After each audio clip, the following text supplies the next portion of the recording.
Background here to make sure that things are running okay. So, jumping worms in Rensselaer County, and really in the Capital District and in upstate New York. That's what we're going to be talking about today. So, I made my little graphic here, but jumping worms are not just in Rensselaer County, they're in many places in New York. And this has become a question that we've gotten over the past maybe 10, 12 years, really. It started before the pandemic, and it really depends on the year. Some years we get a lot of questions about jumping worms, and some years we don't get so many. But it is a concern of many people. And I guess I'll say to begin with that there aren't very many good answers to this problem of the jumping worm. So if you tuned in today expecting to hear a wonderful solution to your problem with jumping worms, I'm probably going to disappoint you. So I'll let you know that up front that we don't have a lot of great solutions. And that is why I really didn't want to talk about this topic for a number of years, but I got asked to talk about it last year, so I put together the PowerPoint, and then I've used it a couple times since then, and people seem to get something out of it, so I decided to use it again today. So don't expect a miracle. We're just going to be talking about this problem, and maybe someday we're going to have a better solution than what we've got available to us at the moment. Okay, so we as gardeners, I think at least I could speak for myself. We're always taught that earthworms are our friends. I remember being told that as a young person who was interested in gardening and, digging in the soil, and you found an earthworm, and your mother, your father, whoever you were with would say, this is the earthworm, he's doing good work. We need to leave him alone.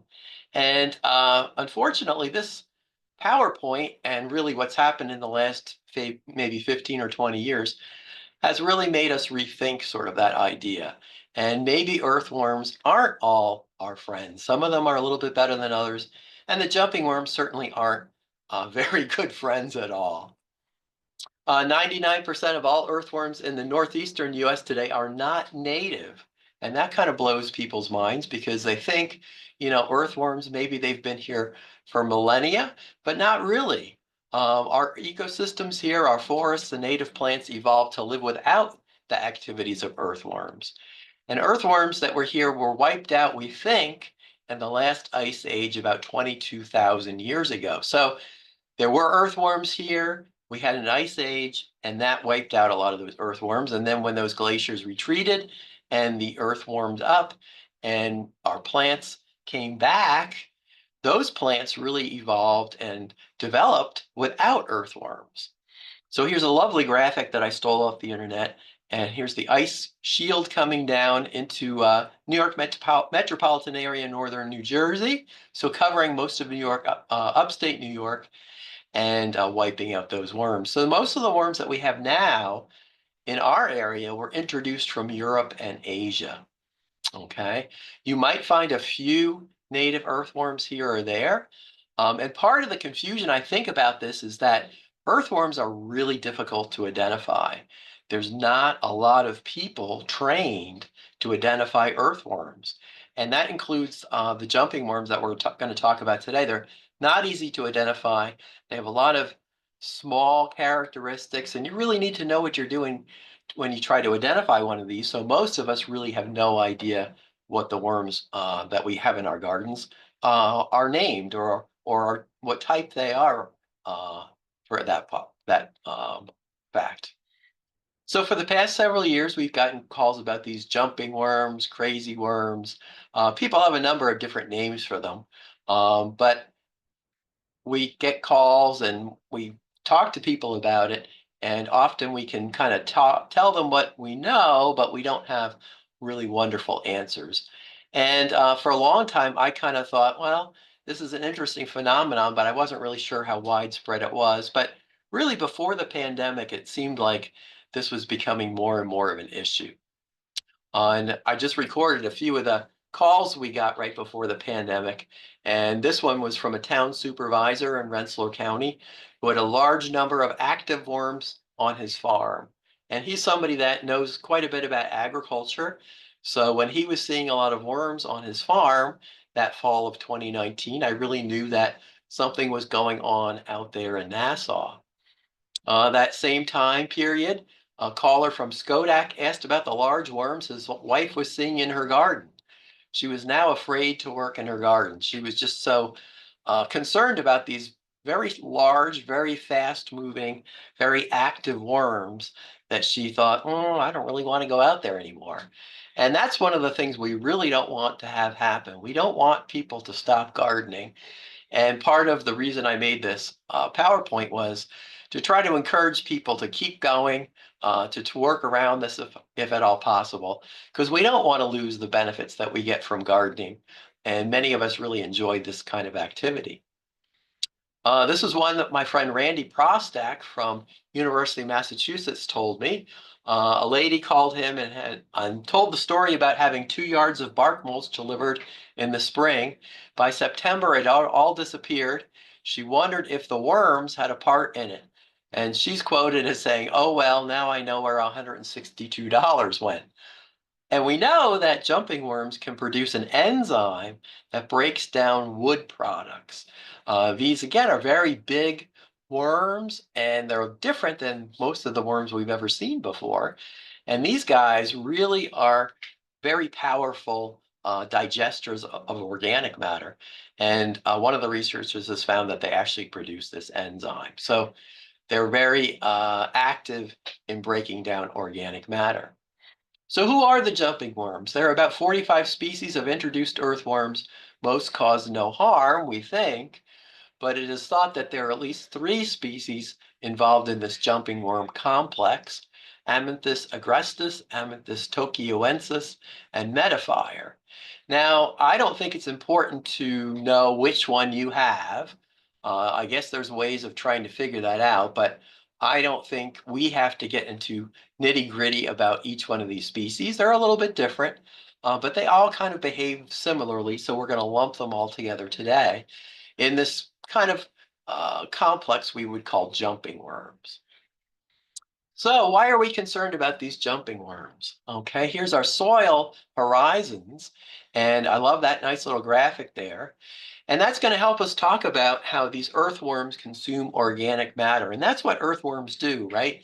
They move through the soil, they ingest soil, they absorb the organic matter out of it, they break that down, and then they excrete castings. So they're breaking down organic matter. And as we all probably know, organic matter is very important to the soil and very important to plants that live in that soil. So earthworms normally would be few in number, and they might be breaking down just a moderate amount of this organic matter. And in fact, maybe they're breaking down organic matter into still a usable form and not really totally destroying it. The earthworm species from Europe do this at a slower rate and at a deeper level, so they don't really cause too much harm, but the jumping worms devour this organic matter much more rapidly. And that's really part of the beginning of understanding why they're a problem, because they really break down the organic matter quickly and they reduce it up in those top layers. So in the graphic, it says O, the organic layer, and A, the topsoil layer. Picture those jumping worms right in that red orange area, because that's where they live. Some of the other types of earthworms live lower down in the soil or move down into the soil. The jumping worms are very much on the surface. Okay, so there's another lovely picture I've stolen off the internet, and you can see that these guys are very big and quite amazing, really, in size.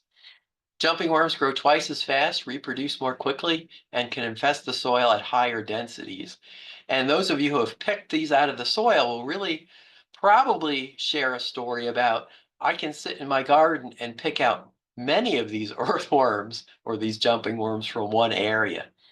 Now, I have jumping worms in my garden, and I've had them for a few years.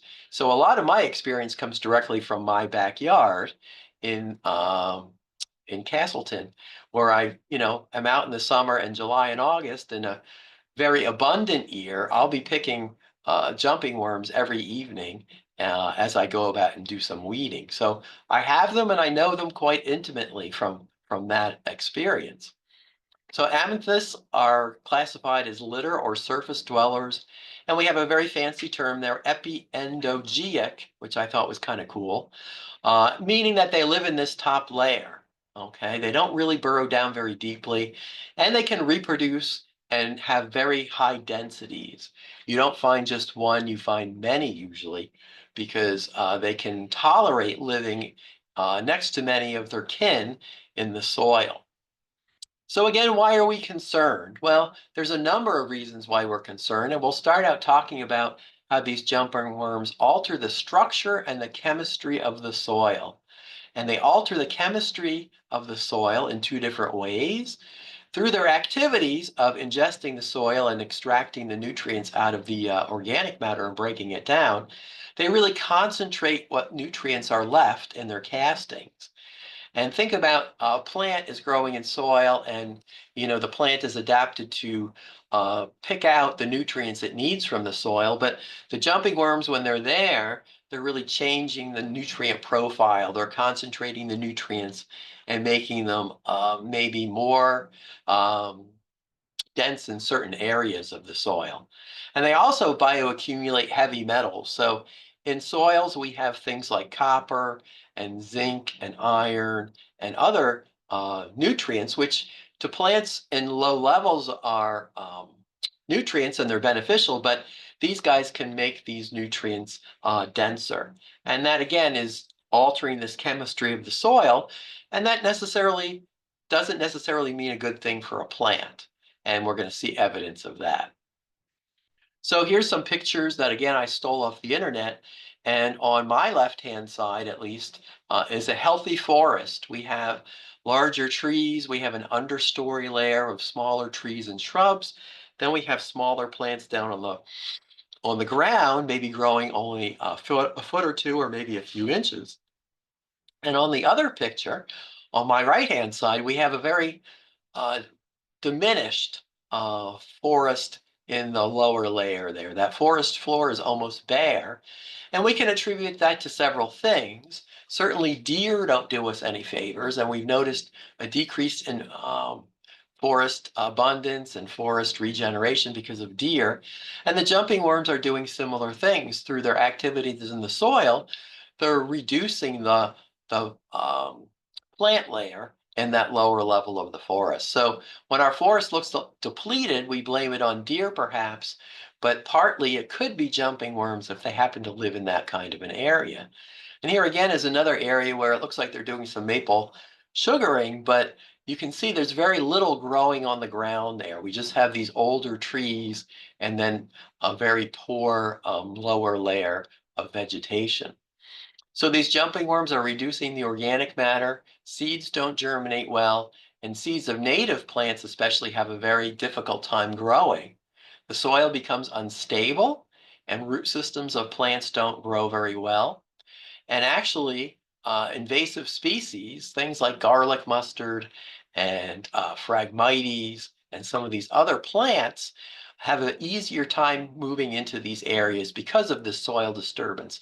Often these invasive plants really aren't bothered by things like jumping worms. So again, the jumping worm is kind of aiding these invasive plants that we're not too happy about and diminishing our populations of native plants.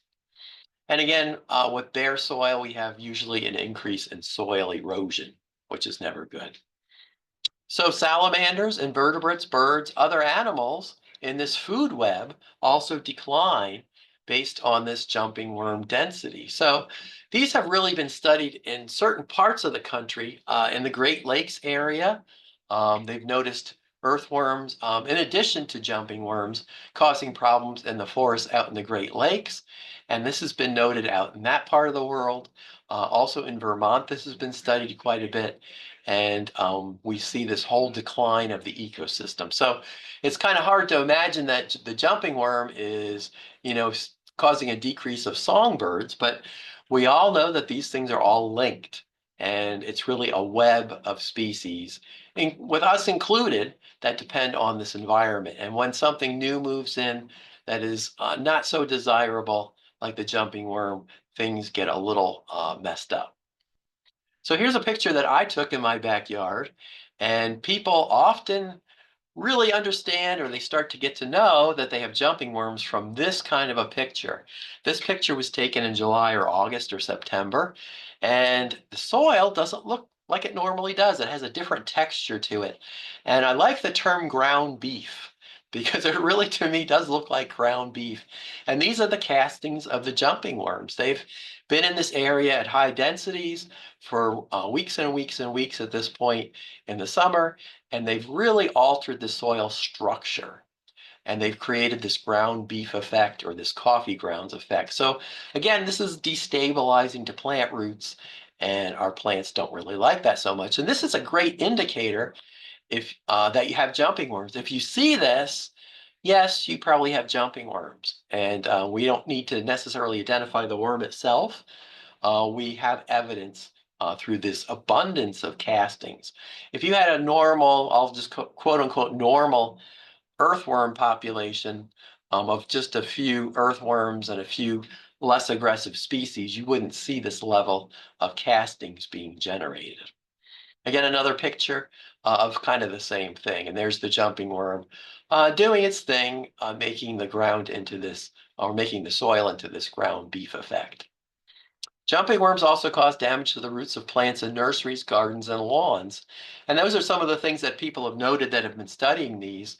I've talked to many people over the years that have jumping worms, and it really depends on the density. Some people will say even their lawn becomes slower growing or degraded looking or patchy from jumping worms. I haven't seen that at my house, but I've had other people tell me stories about planting beds and plants becoming less vigorous and the soil really becoming altered.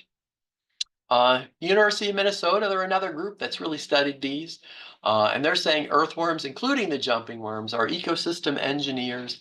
By changing the soil characteristics, they contribute to a number of other ecosystem shifts that may ultimately increase allergies and Lyme disease, reduce crop and forest productivity, and reduce forest biodiversity. And, I don't have really great pictures of impacts in my garden because I think that's kind of a hard thing to study. And I don't have a lot of jumping worms every year. But one little thing I've noticed is that I always plant cannas near my blue fence in my backyard over by my garage. And for a few years, the cannas, well, for many years really, the cannas grew very well in that spot, and that's in the bigger picture. And then over time, the cannas really didn't grow quite as well, and that's the smaller picture. And I kind of attribute that to large jumping worm populations in those summers. I don't really have great direct evidence of that, but I guess we can say that's anecdotal evidence. If you go on the internet and look around, there are other people giving us pictures of the ground beef sort of soil and maybe degraded plants, degraded root structure, root systems of plants in pictures such as this one. This is another one from Penn State where the leaf litter has barely been degraded in this forested area, and even the soil is not what it once was, and you can start to see the root structures of the plants kind of sticking up out of the ground. So maybe we don't all see this. And if you don't have a huge population of jumping worms, maybe you're not really seeing impacts from them, which is a good thing, which that's maybe our best case scenario here. If you're seeing a lot of impacts, that's really not good. And you have my sympathy. So I'm always in my backyard, and every summer is a different experience. And I'm really always looking to see what the impacts of these jumping worms are. And I do have a couple areas where my plants don't grow quite as well.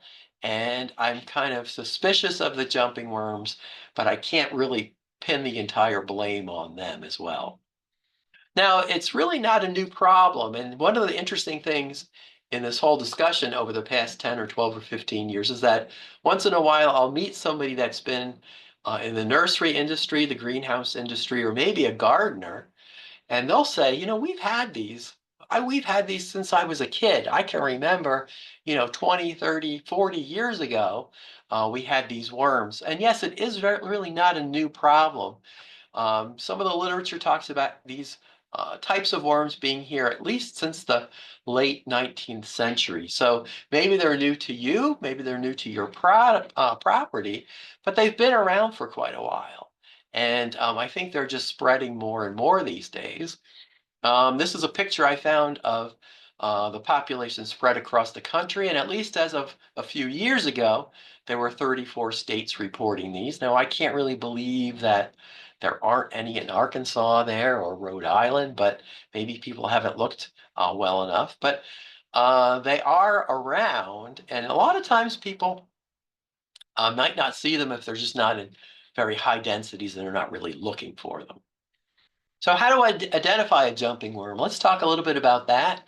We're not going to get into the nitty-gritty of worm identification because I'm not a qualified worm identifier, but I will give you some ideas. First of all, again, I would look for that ground beef soil structure, that concentration of those worm castings.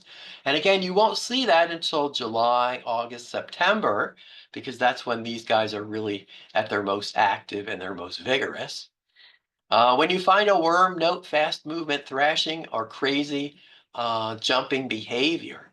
Now that I think is a key. If you see a large worm, a very robust worm, when you're working in your garden, and this guy really moves quickly, thrashes around, sort of unlike any worm you've ever seen, well, that's again another really good indicator that this could be one of these crazy or jumping worms.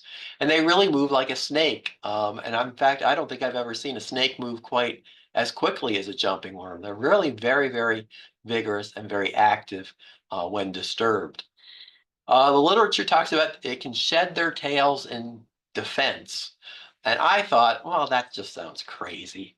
And then a few summers ago, I was weeding in my garden in a hot August day, and I was picking the jumping worms. And yes, they do shed their tails. It's very disturbing because you don't expect that to happen, but they kind of break apart.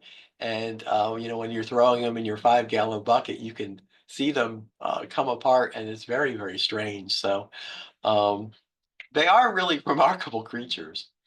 Now we have a little video here. I hope you can see this. I'm going to play it. Sometimes our Zoom doesn't treat us well and play videos very well, but hopefully you're going to see this. Um, if not, I'm just going to be showing this little video of this jumping worm. One of our master gardeners took this and shared it with me, and hopefully you can see that this worm really moves quickly. It thrashes about. If you give it a little poke, it moves quite quickly across the surface of the ground. It's at home moving across the surface of the ground. It doesn't have to be covered with soil, and it just twists and twitches and moves rapidly. So they really are quite remarkable in what they do. So let's see if we can, whoops, get out of that. Okay, that's the next picture. So they're about 1.5 to 8 inches long. They're going to be glossy, smooth, gray or brown. They really, to me, they vary in color. So I don't think color is a very good indicator. I think that movement is really a very good indicator. But they're big and beefy. Okay, these are not small worms. They will often cruise along the soil surface. I will be picking weeds in my garden, sitting on a bucket on the lawn, and they'll go by me on the lawn, just zipping by and moving along the surface. Um, so they really can be at home on the surface of the ground. Usually they're under some leaf cover, but they don't shy away from being on the surface of the soil, and they move quite rapidly. And in a good jumping worm year, every time I pull a weed, I find a jumping worm. So it can really be quite remarkable to sit in one spot weeding, and you can maybe pick 15 jumping worms in that one little area. So other observations, and this is not science-based necessarily, this is David-based. Okay. What I think happens is that jumping worm populations are higher during rainy springs and summers. Okay. Now, 2020, the pandemic, that was a very dry spring. I remember being at home, working from home and doing Zooms from home and thinking, gee, it's really droughty out this spring. We're not having a lot of rain. And that year, for my garden, we had very few jumping worms. 2024 was a very dry spring at my house, and we had very few jumping worms. And the years we've had more wet weather in the spring, and that's especially April, May, and June, I think the jumping worm populations are much higher. So I think weather really plays a point here. They really want to have moisture to start to hatch and reproduce. And I think during the summertime, you'll see less jumping worms when we have very droughty periods. So the picture there is just a drought monitor picture of New York State, and the orange areas are different levels of drought. And it really does impact the species, I think, quite a bit.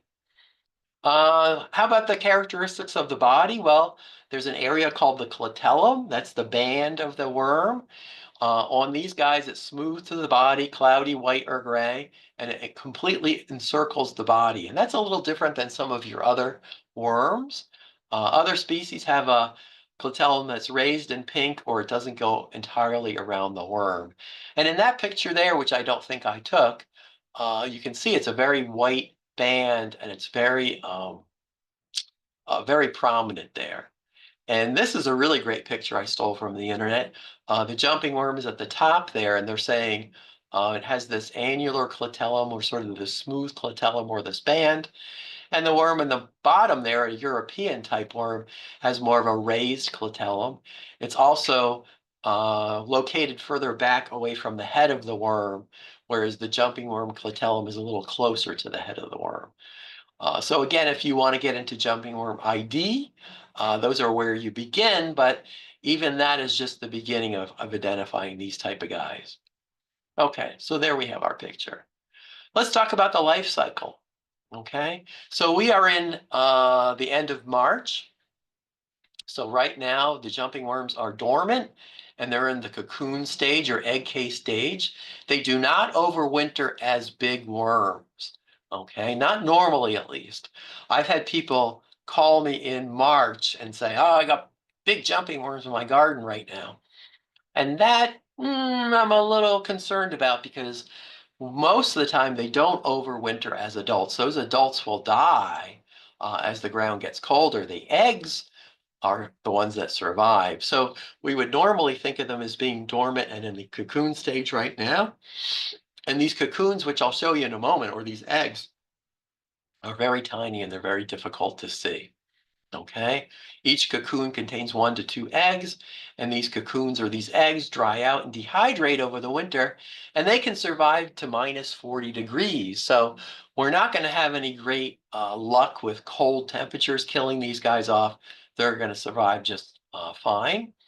But we also know that they can dehydrate during the summer, during droughty periods, and that's a way to survive. And these cocoons can live for more than 1 year. So if you see jumping worms this year and you're picking them, yes, you're reducing the population, but you're probably going to have to do that for a number of years to really have any impact, because the cocoons can survive for longer than that. This is just another great internet picture of what the cocoons look like. And you can see that ruler there with those lines. Each of those lines represents a millimeter. So these are very small. They're 1 millimeter, well, they're 2 millimeter, 3 millimeter, probably in size. And the top ones are dehydrated or shrunken, but they'll plump up, and they'll germinate, or they'll grow once the weather conditions become favorable. So in May and June, they start to hatch, and these juvenile worms, which I've really never taken any pictures of, but this year I have to make a point of doing that. They start to grow. They're very hard to see when they're small, but then they grow very rapidly, and they take about 90 days to become adults. So May, June, they're really growing. They're very large and in charge July through October. And another interesting thing about these types of worms are that they're parthenogenic. They can lay self-fertilized eggs. They don't need to have relations with another worm in order to do so. One worm can produce 60 cocoons per season, with 1 to 2 eggs per cocoon. So one worm potentially could yield, I guess, about 120 new ones, which is a fairly good population increase, right? Jumping worms cannot survive winter. other than regular earthworms, which they can survive winter and they might live 4 to 8 years. So again, you're not going to see these big guys survive the winter. They're going to survive the winter in those eggs. Okay. Why are jumping worms not a problem in their native land? Well, we don't really know that. In Korea, in Japan, they're not really noted as being very destructive. But I don't think that's been studied very well yet. There's more different species of them there. They tend to stay in damper areas, from what people tell us now that we know. And we really don't know if there's predators or other factors that keep these populations in control, in China and Japan that we just don't have here. So this is, I think, an area which really needs to be studied quite a bit more. You can imagine that there's not really a lot of money involved in studying jumping worms, not a lot of funding. So there's not a lot of people working on this kind of problem, even though we as gardeners think it's a big problem. But it hasn't really caught the imagination of research foundations with millions of dollars, unfortunately. But maybe it will eventually. We have to be hopeful. So what to do? All right, what can we do about this? And this is kind of the culmination of this talk. And again, I wish I had more constructive news to tell you, but we have a few things to think about here, that people have come up with. There was a jumping worm conference back in 2022 that I went to with a couple of master gardeners. Some of these points come from that. And I think they're good pieces of information, but they're really not all that we need in order to move forward. First off, they talk about that jumping worms will not survive heat above about 103 to 105 degrees.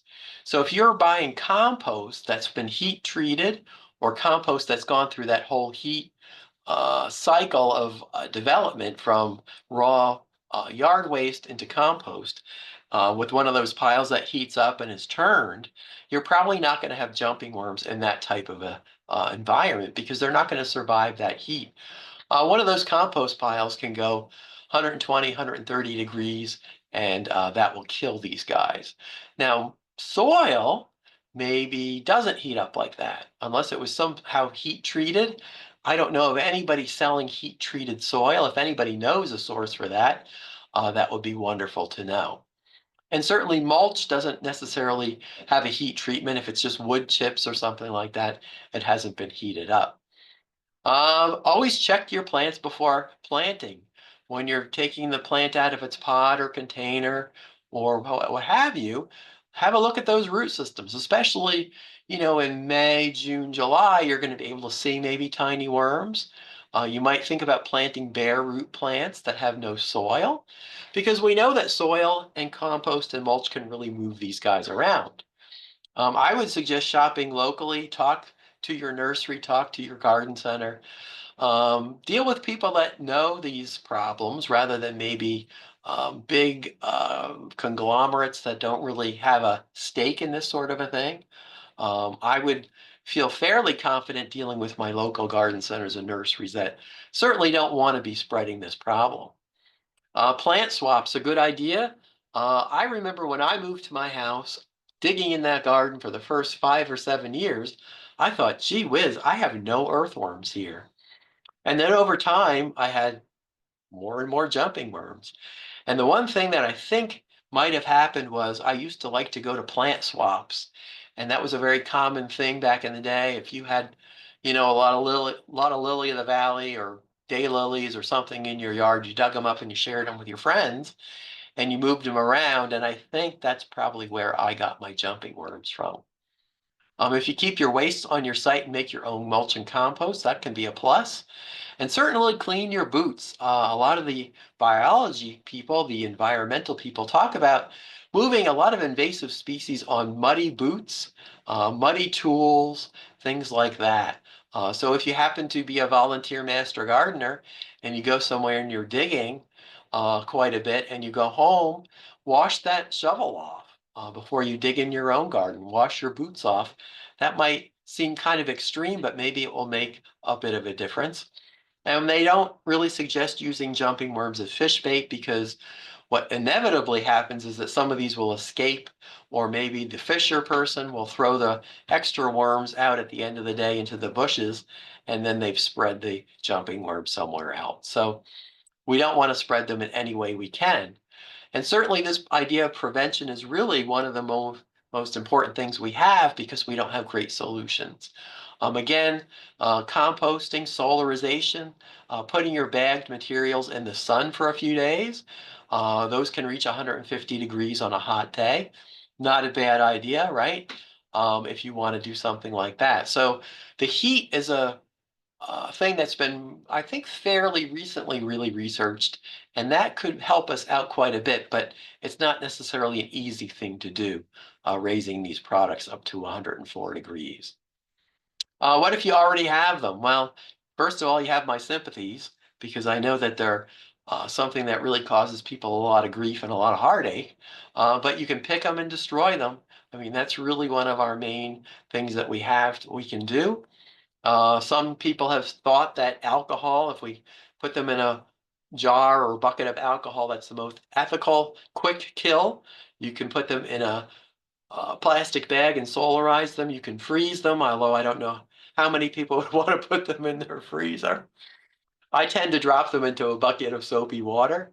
But be careful because, like in this picture here, if you have a bunch of them in a plastic bucket, they're amazing. They can get out of things. I've had them jump out of a 5-gallon bucket, and I'll be picking away, and I'll think I've got about 12 or 15 in the bucket, and I come back a few minutes later, and there's 6 in the bucket. Where did those other ones go?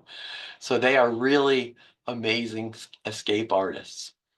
Now, we would like to have a vermicide, a product that we could use to kill these guys, but since earthworms have become considered beneficial for many, many years, we don't really have many vermicides or pesticides that are labeled for use on earthworms in the USA or in New York State. So we can't just go to the garden center or the hardware store and, pick out a product and spray it and really have any kind of control. That just doesn't really work that way. What the researchers have talked about, and what I've done a few times, because we did a couple little research projects, is the mustard flush, in case you want to see what your earthworm or your jumping worm population looks like.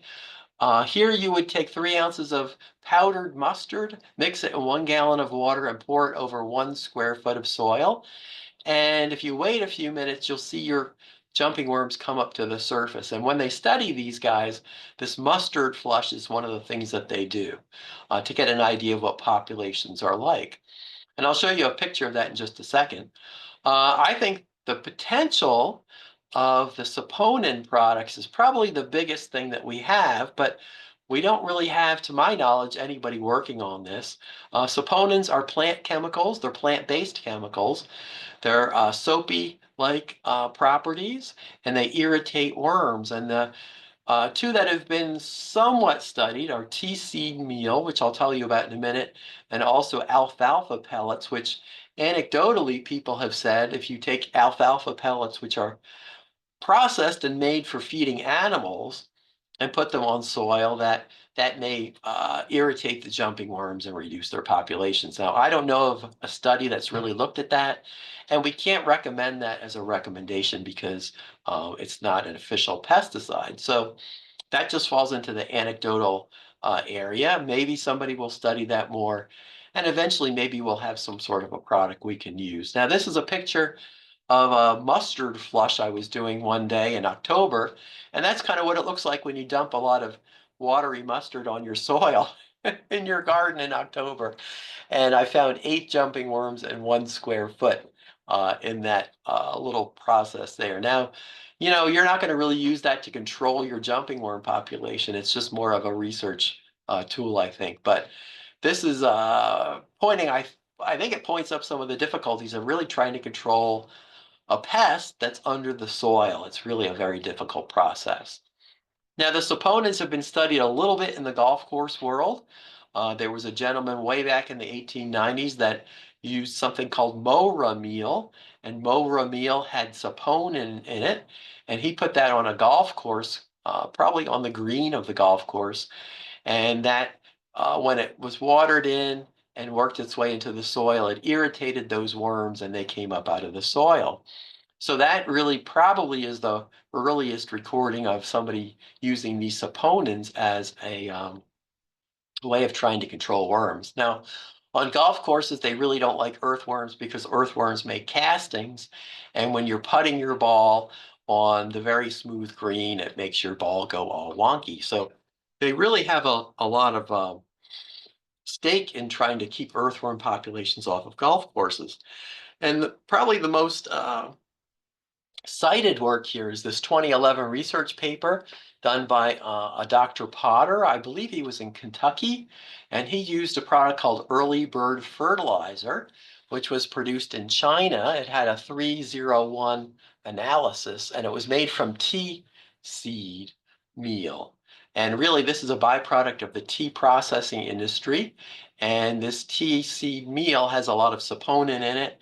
And they noted when this was put on a golf course green, it irritated the worms there and they came up to the surface. And this saponin will break down the mucus on the epidermis of the worms and it really irritates them. So if this was applied over time, they felt that they could reduce the populations of these earthworms. But again, this is really just in the research phase.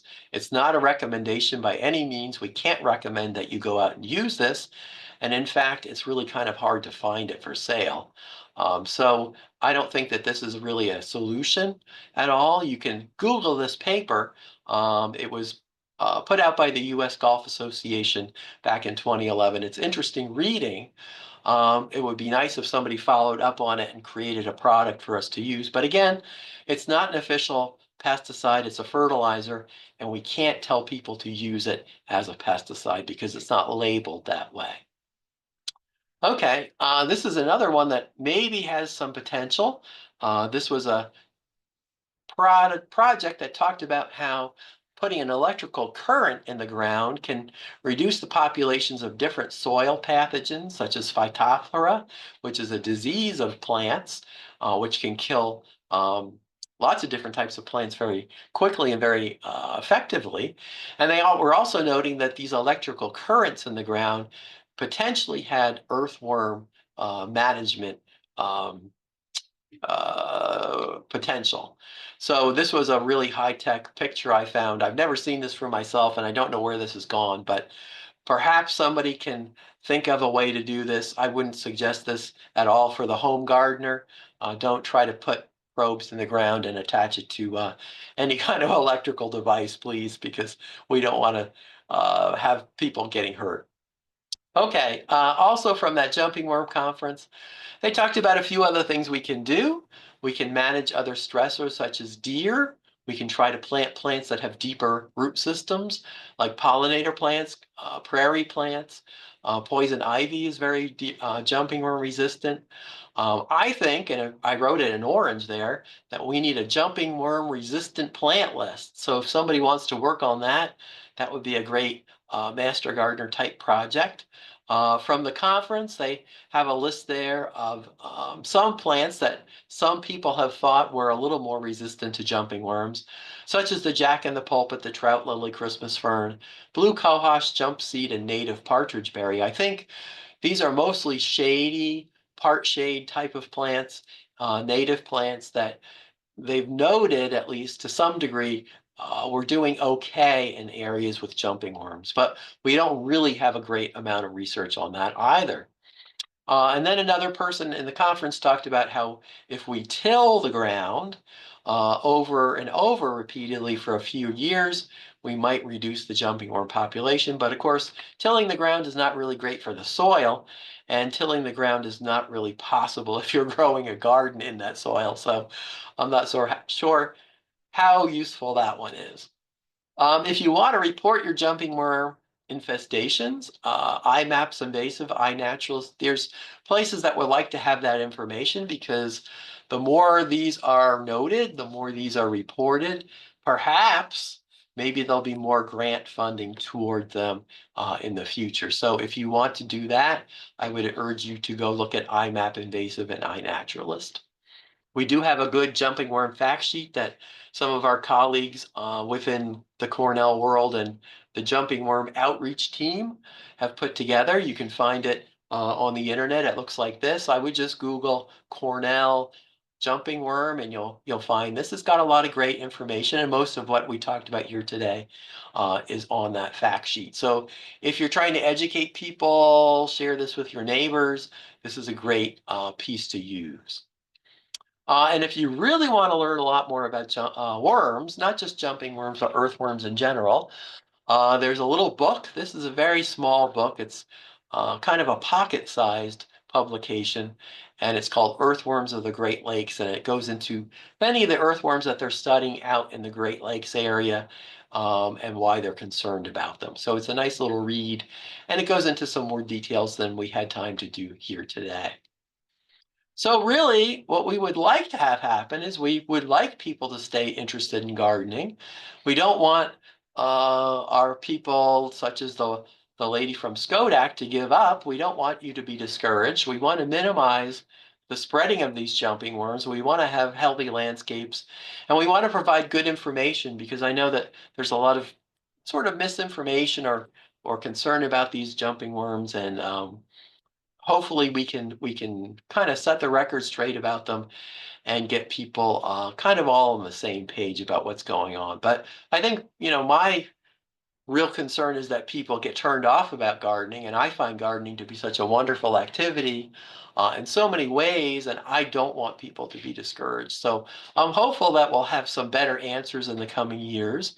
So we have to keep our fingers crossed, and until that point, we just have to be tolerant of these to the best of our abilities. Okay, so stay tuned for more research results, and good luck. So I'm going to stop sharing there.